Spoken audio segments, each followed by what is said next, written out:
తమిళనాట ఊహించని పరిణామాలు చోటు చేసుకుంటున్నాయి. ఇన్నాళ్లు కమలం నీడన నడుస్తున్న అన్నమలైకు ఇప్పుడు రజనీకాంత్ ఫ్యాన్స్ మద్దతు పలుకుతున్నారు. చెప్పాలంటే ఇటు కోయంబత్తూరులో రజనీ ఫ్యాన్స్ రచ్చలేపితే అటు మదురైలో అన్నమలై అనుచరులు పోస్టర్లతో ఊదరగొడుతున్నారు.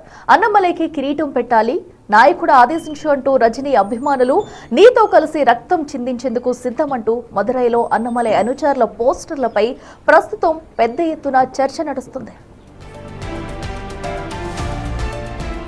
తమిళనాడులో అటు డీఎంకే ఇటు అన్నా డీఎంకేలకు ప్రత్యామ్నాయంగా యువతరం ఓట్లను టార్గెట్ చేస్తూ అన్నమలై ఒక భారీ ప్లాన్ సిద్ధం చేసినట్లు విశ్లేషకులు చెబుతున్నారు.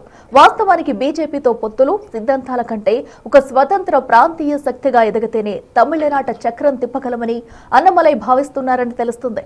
ఈ సమయంలోనే రజనీకాంత్ పాత ఓటు బ్యాంక్ అభిమానుల మద్దతు అన్నమలై వైపు మళ్లుతుండడం ప్రాధాన్యత సంతరించుకుంది. 2 రోజుల్లో భవిష్యత్తు కార్యాచరణపై మాట్లాడతానని అన్నమలై ప్రకటించడం కూడా హాట్ టాపిక్ గా మారింది.